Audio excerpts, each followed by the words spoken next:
মাহবুবের নিতু, লেখিকা ত্রিধানিকা, পর্ব ২১। নিতু আবার স্কচ টেপটা খুলে দিল মাহবুবের। বেল্ট খোল বলছি নিতু, আমি তো বিশ্বাসই করতে পারছি না তুই আমার সঙ্গে এমন করতে পারিস। নিতু মধুর করে হাসল। যখন আপনি আমার ওপর কেস করেছিলেন আমিও বিশ্বাস করতে পারিনি, তাও বিদেশে আমি একা। কতটা মানসিক চাপ পড়েছিল আমার ওপর চিন্তা করতে পারছেন? ওসব তো মিথ্যে মামলা ছিল নিতু, সব নকল কাগজপত্র। আপনিও ভেবে নিন না এই যে আপনার সঙ্গে হচ্ছে এইগুলোও নকল, শুধু ওই মামলার কাগজপত্রের মতো নির্দেশনাটা সত্যি। নিতু স্কচটেপটা মাহবুবের ঠোঁটে আটকে দিল আবার। প্রথম নির্দেশনা, আমার সঙ্গে দেখা করতে হলে, কথা বলতে হলে আমার মতামত মেনেই আপনাকে করতে হবে। এও নির্দেশনা, যেহেতু সম্পর্কে আপনি আমার কাজিন এবং বড় ভাই, একজন স্বাভাবিক কাজিনের মতো আপনি আমার তরফ থেকে যে ধরনের ট্রিট পাওয়া দরকার আমি অবশ্যই সেই ট্রিটটা আপনাকে করব। আপনাকে শুধু কষ্ট করে একটু খেয়াল রাখতে হবে আপনার আচরণে যাতে কোনো বেয়াদবি না চলে আসে। তৃতীয় নির্দেশনা, এটা একটু ভালো করে মনে রাখবেন, ফার্দার আপনি যদি আমার সঙ্গে খারাপ ব্যবহার করেন আমি আপনাকে একটু স্পেয়ার করব না। আপনি যদি ভেবে থাকেন আমি সেই বাচ্চা নিতু যাকে ইমোশনালি এক্সপ্লয়েট করা যাবে, তাহলে সেই ভাবনাটা এক্ষুনি মাথা থেকে ঝেড়ে ফেলুন। আশা করি ভবিষ্যতে এই নির্দেশনাগুলো মেনে আপনি আমার সঙ্গে কমিউনিকেট করতে আসবেন। নিতু টেবিল থেকে লাফ দিয়ে নেমে পড়ল। মাহবুবের মুখের স্কচ টেপটা খুলে দিয়ে হাতের বাঁধনটা খুলে দিল। তারপর দরজাটা খুলে শটান বেরিয়ে গেল। মাহবুব চেয়ারটায় ঠাই বসেই রইল। এটা কোন নিতু? কোন নিতুকে সে দেখছে? এমন তো নয় নিতুর মেমোরি পুরোপুরি লস্ট, হয়তো এরকম মাথায় আঘাত পেয়ে স্মৃতি হারিয়ে যায় তো। বাড়ি ফিরেই মাহবুব সিদ্ধান্ত নিয়ে ফেলল নিতুর সঙ্গে কোনো হিসাব নিকাশের দরকার নেই, কোনো কথা বলারও দরকার নেই। সোজা বিয়ের পর সব হিসাব হবে। সে এবার মাকে পাঠাবে বিয়ের কথা বলতে। খেতে বসে মাহবুব ইথিশাকে দেখে ভীষণ ক্ষেপে গেল। তুই যাসনি কেন? তোর বাচ্চা সর্বক্ষণ কাঁদে, এই কান্নাকাটির বাজনা আমার বাড়িতে কেন? মা বলল শীত পড়ে যাচ্ছে, আবার কবে না কবে আসবো। সামনেই আমার বিয়ে, তখনই তো আসবি আবার। মানে তুই বিয়ে করছিস নাকি? মাহবুব থমথমে স্বরে বলল, মা তুমি কাল যাবে নিতুদের ওখানে, সুন্দর করে বলবে বিয়ের কথা, বলবে নিতুকে তোমার ছেলের জন্য চাই। শাহিদা বিরক্ত হলেন খুব। আমি পারবো না, তোর বিয়ের কথা তুই বল, তাছাড়া নিতুকে আমার একদমই পছন্দ না। তোমার পছন্দ হওয়ার তো দরকার নেই মা, তুমি তো ওকে বিয়ে করছো না, আমি বিয়ে করব। আমার ওকে চাই চাই এবং চাই। শুধু আমার গার্ডিয়ান হিসেবে গিয়ে তুমি একটু বিয়ের কথাটা বলবে। তোর তো কোনো ব্যাপারেই গার্ডিয়ান লাগে না, এত ভালো চাকরি করছিস, এত ধাই ধাই করা গলা তোর, তো নিজের বিয়ের কথা বলতে পারবি না কেন? বিয়ের কথা নিজে বলা যায় না মা, তুমি মরে গেলে বলতাম। শাহিদা গজগজ করতে লাগলেন। বিয়ে করবার জন্য ঢেকুর তুলে তুলে মরে যাচ্ছে, অথচ বলতে পারবে না। মাহবুব মনে মনে বলল, চেষ্টা কি কম করছি মা? নিতু তো আমাকে কোনো কথাই বলতে দেয় না, সব সময় আমাকে জবাই করার জন্য দা হাতে নিয়ে আছে। সামনে পেলেই কথাই কাটছে আমায়। কয় টুকরো হয়ে আছি আমি জানো? গুণে শেষ করা যাবে না। মেরে তো ফেলেছে সেই কবেই, এখন শুধু টুকরোগুলো বিশ্ব সরানো বাকি। বিয়েটা হোক, কড়াই গন্ডায় হিসাব চুকাবো আমি। আমাকে ভালো না বেসে যাবে কোথায়? কোথায় যাবে আমার বুক ছেড়ে? একবার কবুল বলিয়ে নিই শুধু, ঘড়ি ধরে 12 ঘন্টা কোলে নিয়ে রাখবো, প্রতি সেকেন্ডে চুমু খাবো, এত আদর করব, এত আদর করব যে মালা জপবে আমার নামে, আমার ছোঁয়ায় বাসবে, আমার বুকে আমার গন্ধে বাসবে। আল্লাহ আল্লাহ গো, নিতুকে আমাকে দিয়ে দাও, আর কিচ্ছু চাই না আমি। নিতু অফিস থেকে ফিরে মাত্র সারণিতে ঢুকেছে। সালমা দরজা ধাক্কাতে শুরু করলেন। নিতুর ইচ্ছে করলো দরজা খুলে মাকে একটা কড়া ধমক দেই। নিজেকে সামলালো সে। আজকাল সবার উপর কেন এত তাড়াতাড়ি চটে যায় সে? সে কি বদমেজাজি হয়ে গেছে? নিতু গলার স্বরটা নিচু রাখার চেষ্টা করলো। লাভ হলো না, ভেতরের রাগ বাইরে কথা হয়ে ঝরে পড়ল। মা, এই বাড়িতে তো বাথরুমের অভাব নেই, অন্য একটা দরজায় গিয়ে ধাক্কাও। আমার দরজায় ড্রিম ড্রিম করলেই আমি তাড়াতাড়ি বেরিয়ে যাব না। অন্য দরজায় ধাক্কাবো মানে? আমার দরকার তো তোর সঙ্গে, ইমার্জেন্সি, দরজাটা একটু খোল মা।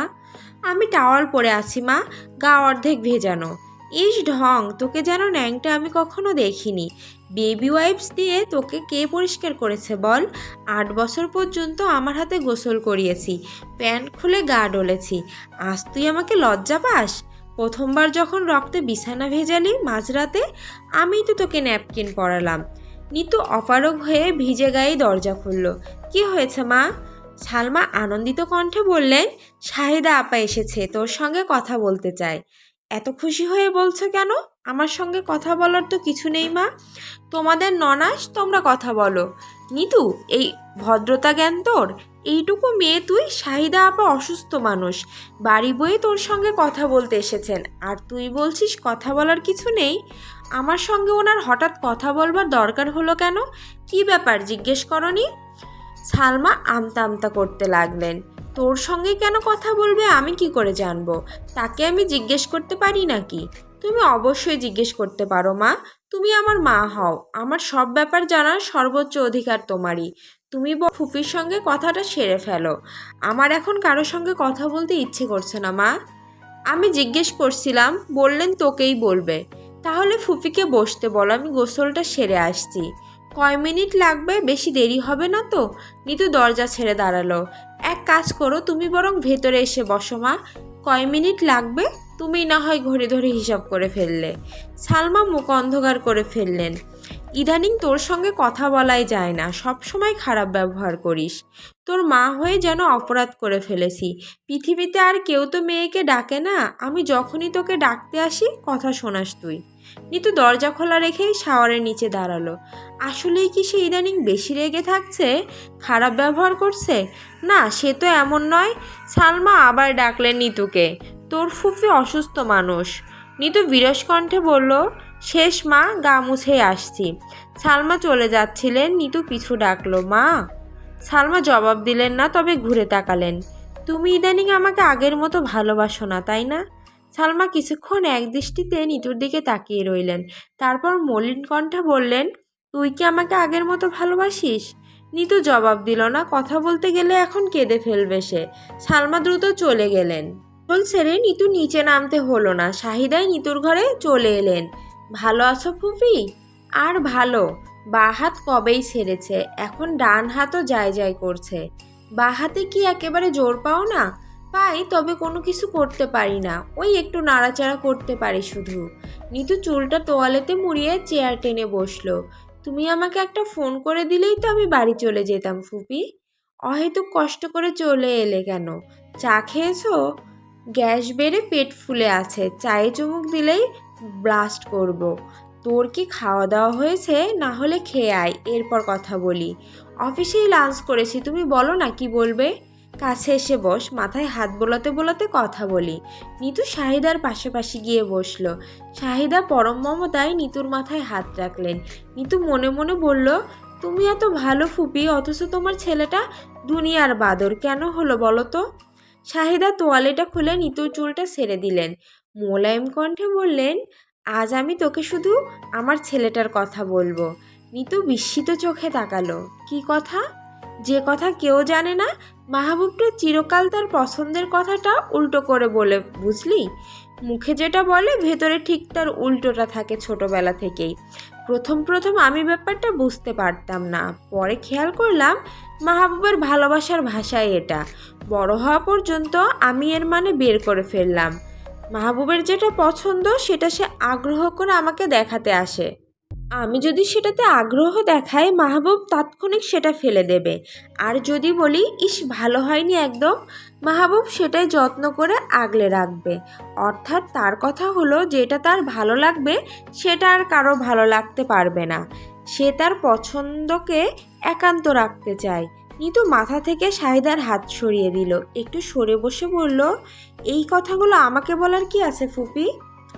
দরকার আছে বলেই তো বলছি। শোন, আমি একদম প্রথম ব্যাপারটা টের পাই মাহবুবের 7 বছর বয়সে। একদিন সকালে ছেলেটা বারান্দায় বসে পেঁপে খাচ্ছে, পাকা পেঁপে। আমাকে পেঁপে বাড়িয়ে দিয়ে বলল, মা পেঁপে কি মিষ্টি, খেয়ে দেখো। আমি মুখে দিলাম, পানসে আর বিষাদ পেঁপে। তাও ছেলের খুশির জন্য বললাম, হ্যাঁ পেঁপেটা তো খুব মিষ্টি, দেখি আমাকে আর এক পিস দে তো। মাহবুব সঙ্গে সঙ্গেই মুখ থেকে পেঁপে ফেলে দিল। শুধু তাই, আর এক পিসও খেলো না, এবং বাটির বাকি পেঁপেগুলোতে এক গাদা থুতু ফেললো। এরপর তাকে অনেক চেষ্টা করেও আর পেঁপে খাওয়ানো গেল না। অথচ একদিন আমি যেই না বললাম পেঁপে খাওয়া যাবে না, পেঁপে আমি দু চোখে দেখতে পারি না, ব্যাস সেই থেকে আমার পাগল ছেলেটা আবার পেঁপে খাওয়া শুরু করলো। অন্য কেউ হলে ভাবতো মাথা খারাপ, কিন্তু আমি বুঝে গেলাম ছেলেটা তার পছন্দের কথাটা উল্টো করে বোঝায়, এবং কেউ যদি তার পছন্দের ব্যাপারটা বুঝে ফেলতে পারে একবার, তাহলে তাকে বোঝা একদম সহজ। নিতু মৃদু স্বরে বলল, নীল সাদা কি ওনার পছন্দের রং ফুপি? শুধু কি পছন্দ, বল মহা পছন্দ। এখন আমি যদি নীল রঙকে সুন্দর বলি, ফট করেই বলবে, ছি মা, নীল কোনো রং হলো? বদনার রং, পানির ড্রামের রং।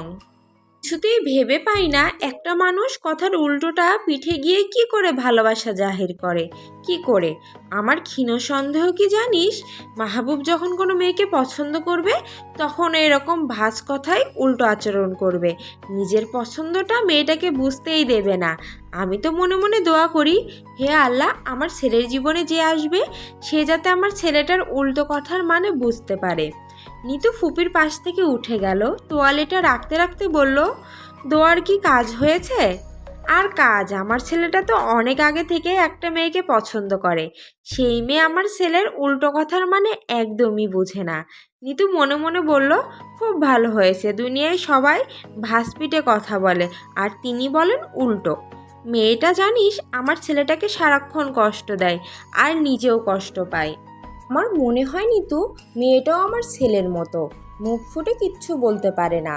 আমার ইদানিং খুব দুশ্চিন্তা হয় বুঝলি, শুধু বলার জন্য না, দুজনের সম্পর্কটা ভেঙে যায়। নিতু মনে মনে বলল, ভালো হয়, খুব ভালো হয়, আমি তো চাই সম্পর্কটা ভেঙে যাক। যে ছেলে বউয়ের সামান্য একটা আংটির জন্য আমার মতো মেয়েকে চোর বলে কেস করতে পারে, সেই ছেলের বউ তো চলে যাওয়াই উচিত। শালা বর হওয়ার আগেই বউয়ের গোলাম হয়ে বসে আছে, ছি, এমন লোককে নিজের কাজিন বলতেও নিতু লজ্জা হয়। মরে যাক ওনার বউ, সেই দুঃখে রাস্তায় গড়িয়ে কাঁদুক অসুরটা। মেয়েটাকে আমার খুব পছন্দ জানিস, ভীষণ ভালো মেয়ে, ভালো বলতে সেরা মেয়ে। এমন মেয়েকে পাওয়া মানে আমার ছেলেটা ভাগ্য করে দুনিয়াতে স্বর্গ দেখে গেল। আমি তো ভেবে রেখেছি যদি এই মেয়ে আমার ছেলের বউ হয়, এক রাতে আমি 100 রাকাওয়াত শোকরানা নফল নামাজ পড়ব। নিতুর হঠাৎ করে খুব মেজাজ খারাপ হয়ে গেল, বিরক্ত কণ্ঠে বলল, ফুফি তুমি কি আমাকে এই কথাগুলো বলতে এসেছিলে? হ্যাঁ রে, সেই কাজেই তো এসেছি। আমার ছেলেটা তো সামনে ট্রেনিংয়ে চলে যাবে, তাই ভাবছি একটা শেষ চেষ্টা করব।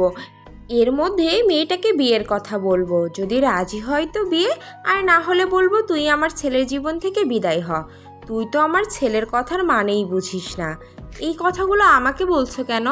শাহিদা হাসলেন, তুই তো সবরে নিতু, আমি তোদের বাড়ির সবাইকে বলেছি, সবাই তো সানন্দে হ্যাঁ বলেছে, এখন তুই হ্যাঁ বললেই আমি আমার পাগল ছেলেকে বিয়ে দিয়ে দিব।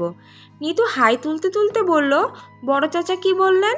তোর বড় চাচাই তো সবার আগে হ্যাঁ বললেন, তারপর রুবা, তোর মা বলল চোখ বন্ধ করে আমি মত দিলাম আপা, মাহবুবকে নাকি আর কারো সঙ্গে মানাবেই না। নিতু ভেতরে ভেতরে একটা মরণ দীর্ঘশ্বাস ফেলল। শুরু থেকেই তো, একদম শুরু থেকেই তার বাড়ির লোকেরাই তো এই লোককে বিয়েতে মদত দিচ্ছে, নিজের বাড়ির মেয়েকে যে কষ্ট দিয়ে দিয়ে শেষ করে দিল, সেই ছেলেকেই বিয়ের জন্য হাততালি। হায়রে দুনিয়া, পেট ভরবার ঠিক নেই, পিঠের নিচে কম্বল বিছিয়ে দেয়।